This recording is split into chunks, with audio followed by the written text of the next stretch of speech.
Vamos aguardar alguns instantes.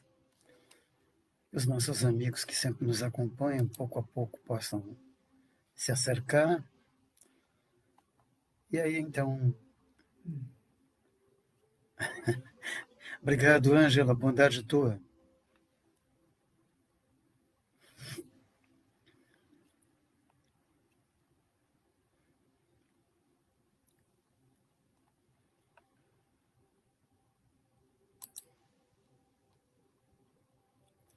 Vamos começar, dona Elizabeth?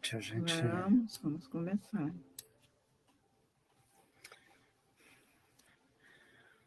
Então, como de hábito, sempre fazemos a nossa prece.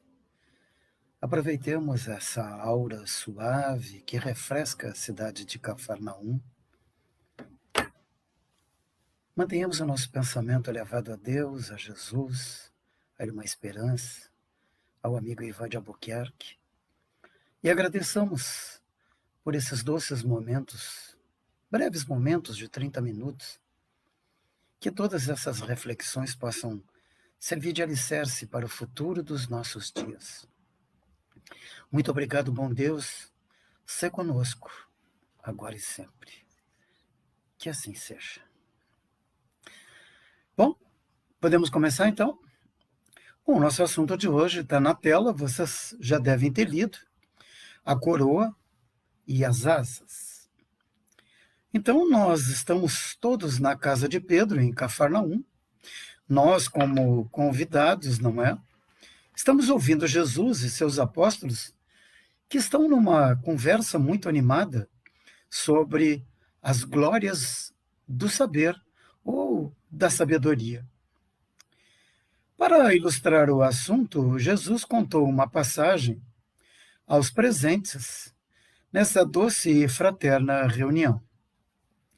Disse ele que havia um homem, este homem era amante da verdade e buscava a sua evolução intelectual. E para isso, ele tinha a certeza que a sua evolução intelectual o conduziria à divina sabedoria. Que fez então este homem?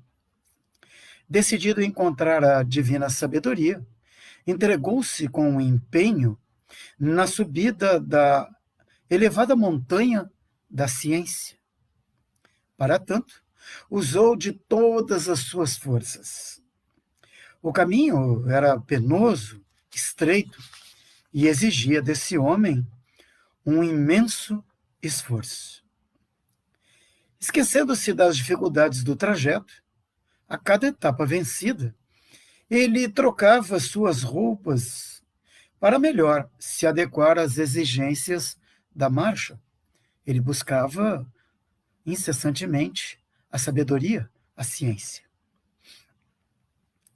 O tempo passou e ele chegou ao cume da montanha da sabedoria, como desejava. Lá encontrou um emissário de Deus. Este o cumprimentou, abraçou, e nele colocou uma reluzente coroa de luz. Era a ideia deste homem que buscava a ciência, a sabedoria, que partindo daquele lugar do cume da montanha, né, pudesse prosseguir em direção ao paraíso. Porém, o emissário de Deus disse-lhe que haveria outra tarefa a cumprir. Deveria refazer o caminho de volta e, quando terminasse, lhe seriam concedidas as asas que proporcionariam a ele voar ao encontro do Pai Eterno. Então, este homem, portando esta coroa reluzente, que lhe proporcionava enxergar tudo à sua volta, coisa que não havia conseguido durante a sua subida, ele embretou-se no caminho de volta na descida da montanha. Ao deparar-se com outros viajores em sentido contrário, que buscavam também subir na montanha e alcançar a sabedoria, não conteve o riso debochado, pois tais viajores vestiam túnicas velhas ou extravagantes e sandálias gastas. dito vencedor da ciência, envolvido pelo riso debochado e diante dos trajes ridículos dos outros viajantes, ridicularizou a todos, sendo irônico e sarcástico. Após amaldiçoar a todos, retornou ao cume do monte, na esperança de que ali ele pudesse ir então ao encontro de Deus. O doce emissário de Deus, aquele anjo que o havia recebido, muito triste vendo aquele quadro, disse ao vencedor da ciência: a roupagem dos outros, que tanto riso e sarcasmo inútil que havia provocado, era a mesma de que ele se utilizara para elevar-se, ao tempo em que era frágil e semicego, as asas de luz, com que deveria erguer-se ao trono divino. Somente lhe seriam dadas quando edificasse o amor no seu coração, pois naquele momento faltava-lhe piedade e entendimento para com os seus semelhantes. Sugeriu então o anjo que ele voltasse ao caminho e auxiliasse aos seus semelhantes, sem o que jamais conseguiria chegar ao reino dos céus. Esta foi a história que Jesus contou. Vamos então agora às nossas reflexões a respeito desta conduta deste homem que buscava tanto a sabedoria, a ciência, e encontrou. Mas vejamos as nossas reflexões. Procurem tirar as suas e depois nós ouviremos o que Jesus disse aos seus discípulos na reunião. Então, naquela reunião, os discípulos estavam questionando, né, estavam comentando sobre as glórias do saber, ou seja, a questão do conhecimento, da cultura. Né? E aí Jesus conta a sua história cheia de símbolos. Eu vou enumerar aqui, eu vou falar aqui dos símbolos dessa história, para depois a gente vai comentar. Um homem, ele era amante da verdade. Então, ele era o dono da verdade. Né? E ele, então, queria mais, queria se aprimorar mais. Então, ele procurou a elevação na montanha da ciência. Montanha da ciência é a montanha do conhecimento, a montanha da educação. Né? E ali ele colocou tudo que ele tinha para que ele pudesse subir, galgar postos mais altos, né? A vereda, ele resolveu o seguinte, que eu vou subir essa montanha. Então, vocês imaginem, não um morrinho, nem um montinho, mas uma montanha cheia de trilhas fechadas, uma montanha íngreme, quando tu chega assim, em determinado momento que tu acha que terminou, tem mais um pouquinho, né? Então, Jesus traça esse tipo de montanha e coloca ainda que essa montanha, essa vereda, ela era muito sombria, cheia de labirintos. E ele, à medida que ele ia, então, galgando, ele ia se desfazendo de algumas coisas. Então, ele se desfazia do seu vestuário. Ele ia trocando por outros. Como quando a gente vai a algum lugar fazendo essas trilhas, tudo aquilo que a gente não vai utilizar ou já utilizou, a gente vai se desfazendo, né? Outra coisa que ele fala é que depois de tempo, isso durou muito tempo. Não foi uma coisa que foi rápida. Levou muito tempo. Tá? E de tempos em tempos, ele largava essas túnicas ao longo do caminho. E depois de muitos anos, ele então chegou aonde ele queria, né? E ele foi recebido por um representante de Deus. Então, a gente vê aqui que ela tem tem muito simbolismo nessa história, porque tem rotas, tem um momento em que a gente se desapega de algumas coisas, mas isso o Rocco agora vai comentar. Bom, gente, vejamos as nossas reflexões. O mote da lição de hoje tem como tema sabedoria. Era o que queria o nosso protagonista. Vamos ver o significado de sabedoria. Conhecimento extenso e profundo de várias coisas. Ele passou a dominar a ciência, né? Pode ser também indicativo de pessoas instruídas, que têm muito juízo, bom senso e se comportam com retidão. Perdão. Segundo a Bíblia, sábio é aquele que conhece Deus e se dedica a Ele com respeito e obediência. Significado de sabedoria e, por conseguinte, sábio. Eu costumo dizer que a vida é um processo de relação. São dois polos. O eu com eu e o eu com o outro. E o eu com Deus, não é? Kardec, quando redigia o Evangelho segundo o Espiritismo, ele foi intuído pelo Espírito de verdade, que nada mais era do que Jesus. E Jesus o intuiu a escrever: fora da caridade não há salvação. Isto a gente frisa quase que em todos os nossos encontros, né? Fora da caridade não há salvação.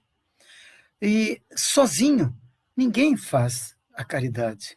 E aí nós voltamos à vida de relação. O eu comigo, o eu com o outro e o eu com Deus. Neste processo de relação, Jesus sabiamente, e de uma maneira muito doce, ele propõe dois momentos. Nós estamos vendo sabedoria. Ele diz assim: o primeiro momento, amemo-nos uns aos outros. O que fez ele? Ele destaca, ele dá ênfase ao amor que nós temos que ter para com os outros.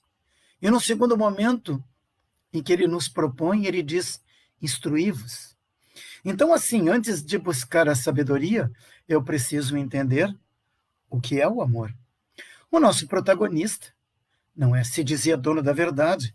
Ele queria buscar a montanha da ciência, da sabedoria. E ele conseguiu. Mas será que ele conseguiu o primeiro, aquilo que Jesus propôs em primeiro momento? O amai-vos uns aos outros? O Livro dos Espíritos, ele reza com um objetivo de vida que toca ao homem evoluir moral e intelectualmente. Novamente, meus amigos e amigas que nos veem e nos ouvem, em primeiro lugar está o amor, que é a moral, não é? E em segundo está a instrução, que é a intelectualidade. Tá? O apóstolo Paulo, não é? Saulo de Tarso, que depois que foi tocado por Jesus, transformou-se em Paulo. Quando ele falava de caridade, e ele tratava a caridade como sinônimo de amor, ele dizia que, mesmo que ele falasse a língua dos anjos, que ele dominasse todas as ciências do mundo, se ele não tivesse o amor no coração, ele nada seria. O nosso protagonista buscava a sabedoria. Ele conseguiu. Mas será que ele aprendeu o amor?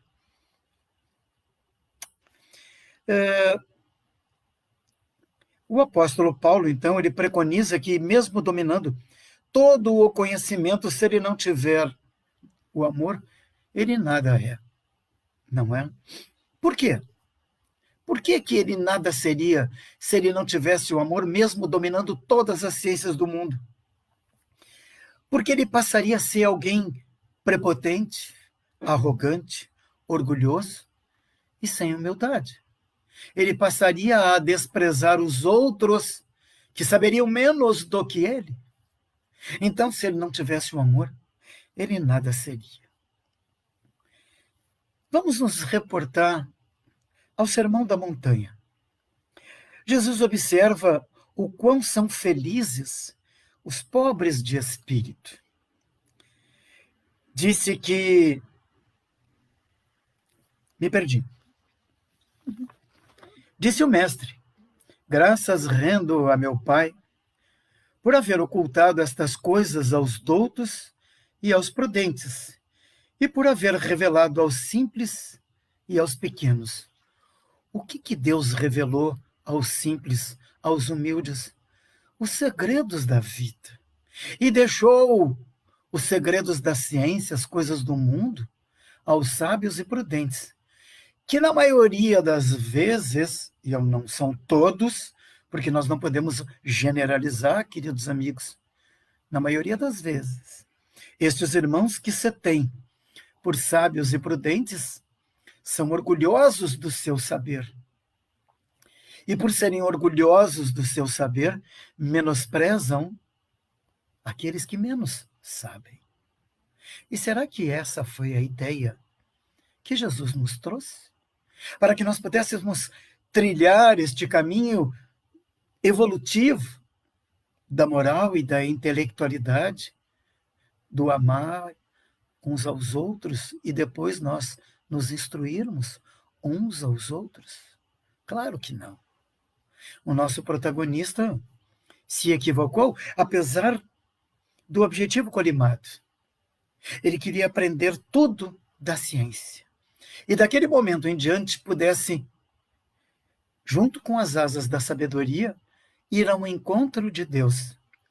E o anjo, na sua sabedoria, observou a ele que ele precisava ainda burilar algumas coisas neste processo de evolução. Ele precisava entender ainda algumas coisas. E o que fez ele? O anjo sugeriu: volta e tenta conviver com aqueles que estão procurando o mesmo objetivo que tu. E o que fez ele? Não foi indulgente. O que fez ele? Riu dos outros que tinham limitações. Eu costumo dizer que uma das maiores virtudes do ser humano é entender a limitação daqueles que nos cercam. E naquele processo, ele que já havia trocado de roupas, ou seja, ele tinha deixado ao longo da estrada pouca coisa. E quanto mais ele caminhava, mais ele agregava sabedoria. E ele se deparou com seus irmãos que estavam galgando a montanha e que ainda traziam vestes velhas, ou seja, ainda não tinham a sabedoria. E ele foi sarcástico, ele riu, né? Ele humilhou aqueles que sabiam menos do que ele. Ele não foi indulgente. E aí, quando voltou ao cume da montanha, o anjo disse para ele: bah, filhote, não deu desta vez. Tu terás que voltar e aprender alguns outros comportamentos, como o de pôr o amor na relação que tu tens para com os outros. Sem esse puro sentimento, nada acontece na nossa vida. Né? Nós estamos neste programa de evangelização da família. Nós, como membros da família, alguns como líderes da família, precisam ter esse sentimento, esta doçura, esta afabilidade com todos aqueles que são dependentes de nós no nosso dia a dia. Nós precisamos puxá-los para que venham ao nosso encontro. Não que nós sejamos, não é, pessoas ótimas, mas nós estamos no processo dele. E por esses cabelos brancos que nós portamos, pela experiência da vida que nós já temos, talvez saibamos um pouco mais do que eles. E nós temos o dever de ensinar a eles o que nós já sabemos a respeito da vida. Há uma passagem no Evangelho que diz que nós não devemos pôr o alqueire sob a escada, ou seja, a luz precisa iluminar o ambiente, porque se nós a escondermos, ela não vai ter objetivo nenhum. Então, o saber que nós temos, que nós detemos, e pode ser pouco, mas para aqueles que nós temos a responsabilidade, pode ser muito, nós devemos produzir. devemos ensinar e devemos ser afáveis e doces, porque só assim nós vamos atrair a atenção destes irmãos de caminhada que nós temos. A Beth fez assim com o dedo. É porque eu quero Possivelmente falar. ela quer falar e eu não estou deixando. Não está deixando. Quando na história Jesus diz que ele passou muitas dificuldades, foram situações muito difíceis, porque o conhecimento, nós só adquirimos conhecimento quando nós colocamos ele em prática. E quando essa prática se torna a nossa maneira de agir. Então, para nós nos darmos conta que se ele adquiriu esse conhecimento com essas práticas, ele fez esse conhecimento para ele. Porém, ele não conseguiu ver no próximo a grande dificuldade que o próximo também está tentando. Mas ele estava tão orgulhoso do que ele tinha conseguido que ele não conseguia ver as dificuldades, o empenho, né? E em momento nenhum ele parou. Ele parou para auxiliar esses irmãos numa atitude fraterna, numa a atitude amorosa de dizer assim, olha, eu já passei por isso, é possível. Então, é isso que nós temos que nos dar conta. Quando nós lançamos um olhar crítico, quando nós estamos julgando ou comparando uma pessoa, nós queremos dizer assim, eu já não faço isso, como que aquela pessoa faz? Então, eu tenho esse conhecimento, eu tenho essa noção. Porém, aquela pessoa, talvez ela tenha um pouco de noção, mas ela ainda não consegue fazer daquele ensinamento, uma prática de vida. O nosso protagonista da história, ele teve um comportamento que é atual. Ele fez bullying com aqueles outros irmãos, né? Verdade. Fez bullying. Mas eu falava de afabilidade e doçura, não é? Quando a Beth pediu a palavra. Sejamos afáveis e doces uns com os outros. E eu trago exemplos de afabilidade e doçura. Nós temos que apressar, porque o nosso tempo está se escoando muito rapidamente, e nós temos que ver quais são as observações, as reflexões de Jesus. Mas eu trago o exemplo dos professores, especialmente aqueles que são responsáveis pelos anos iniciais das crianças. Eles passam o que para as crianças? Além da educação, que é da responsabilidade dos pais, eles também passam valores, passam educação e passam instruções para as crianças, especialmente aqueles lá do início, das crianças de tenra idade. Merecem o nosso aplauso, não são reconhecidos, mas o fazem com muita doçura e afabilidade. Eles demonstram um amor, e esse amor se perpetua ao longo das nossas existências, que hoje, nós que estamos de cabelo branco, nos lembramos daqueles professores de antigamente. Tal a dedicação e o amor que eles nos acolheram e nos transmitiram. Um outro exemplo de amor e afabilidade, por favor, Débora e demais evangelizadoras, vocês são um exemplo com essas crianças do Esperança. Vocês são um exemplo de dedicação e doçura, levando o evangelho de uma maneira tão suave e tão pedagógica. Parabéns. Que Deus continue abençoando vocês e que Jesus esteja sempre ao lado de vocês. Vamos ver o que Jesus diz a respeito deste irmão?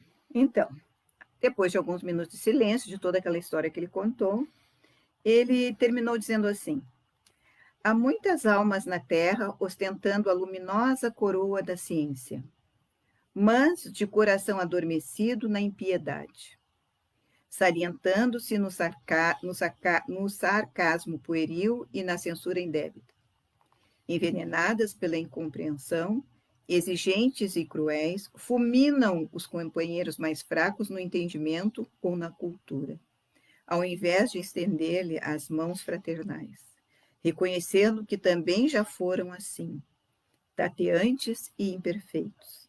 Enquanto, porém, não se decidirem a ajudar o irmão menos esclarecido e menos afortunado, acolhendo-o no próprio espírito, com sinceridade e devotamento, não receberão as asas com que lhes será lícito partir na direção do céu. São as duas asas que Emmanuel fala, né? É a asa do amor e da sabedoria. Amai-vos e instruí-vos. Esse é o nosso caminho. Então, se alguém passar por aí e disser alguma coisa e tu disser assim, não entendi, e ele ficar bravo, assim, mas não tem sentimento, senhor, né? Eu não estou sabendo o que é isso, eu podia estar me ajudando, né? Então, é assim. E também façam isso, se alguém demonstrar alguma ignorância, porque ninguém é dono da verdade, ninguém sabe tudo, por favor, sejam fraternos. O nosso elenco que nos acompanha, nós temos alguns professores. A Silvana Basques está nos dizendo, verdade, fui professora na rede salesiana, perdão, em Belo Horizonte. Aqui em Belo Horizonte. Gratidão. Puxa, nós temos o Agra, nós temos a Maria Alice. Olha, enfim. Tem muito professor aí, aqui nos assistindo. Então, esse condimento, minha mãozinha desaparece da tela, esse condimento que nós temos que pôr quando nós levamos valores e instrução é o amor. É verdade. Então, tá, nós estamos chegando à nossa hora. Queremos dizer que hoje nós iniciamos a evangelização online e que coisa boa que isso está acontecendo, né? Vamos em frente, a coisa assim, nós estamos na bandeira laranja, mas se cuidem, porque laranja não é branca, não é assim, se atirando todo mundo para a rua sem máscara, sem nada, se aglomerando. Por favor, se cuidem, continue se cuidando, para que nós possamos sair desse momento mais fortalecidos, com mais cuidadosos. Enfim, vamos seguir os protocolos de saúde, certo? Por enquanto, o nosso abraço e o nosso beijo virtual. A todos vocês aí, essa turma que sempre nos acompanha, nós estamos vendo ali no chat, foi muito bom estar com vocês novamente. Um grande abraço, uma boa semana. Obrigado pelos elogios, viu? Bonitos são vocês. Vamos fazer a nossa prece, aproveitar Jesus em Cafarnaum. E é tão bom porque, assim, ó, à medida que eu pensava uma coisa, o Rocco falava. Então, a gente vê nesses momentos que a gente está tão conectado e a gente se sente tão lá na casa de Pedro que a gente se sente fortalecido durante toda a semana, esperando já a quinta-feira para chegar. Então, imagine então agora nós ali, sentadinhos, não tem banco, não tem poltrona, não tem nada, mas nós estamos acomodados no chão da casa de Pedro e Jesus está ali, naquela mansidão, com aquele olhar amoroso de sempre, nos dando a atenção silenciosa, nos olhando por dentro, sentindo que cada um de nós traz no coração neste momento as nossas necessidades, as nossas alegrias, as nossas dúvidas. E Ele mesmo sofrendo, nos olhando daquele jeito, Ele nos lança todos os fluidos, tudo aquilo que nós estamos precisando, como que dizendo para nós termos força, para nós termos coragem, para nós termos alegria no viver.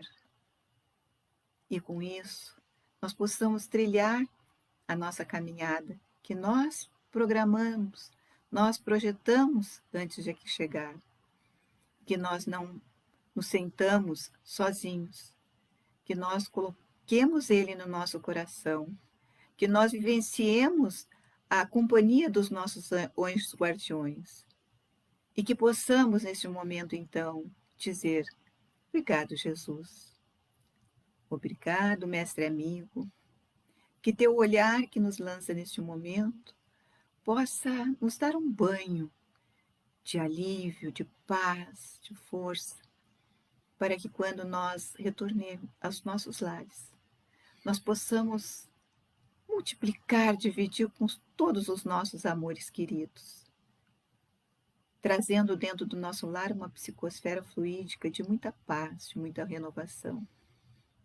E que nós possamos ter esse olhar de Jesus em todas as nossas ações do dia a dia. E pouco a pouco, nós vamos saindo da casa de Pedro, retornando aos nossos lares, respirando e nos aliviando e trazendo de lá de Cafarnaum esse momento tão bom e que nos dá tanta paz. Que assim seja. E assim seja. Um beijo no coração de vocês. Boa semana a todos, um beijo a todos. Sejamos indulgentes. Antes da crítica mordaz, vamos nos colocar no lugar do outro. Beijo no coração de vocês. Beijo, Tchau. até.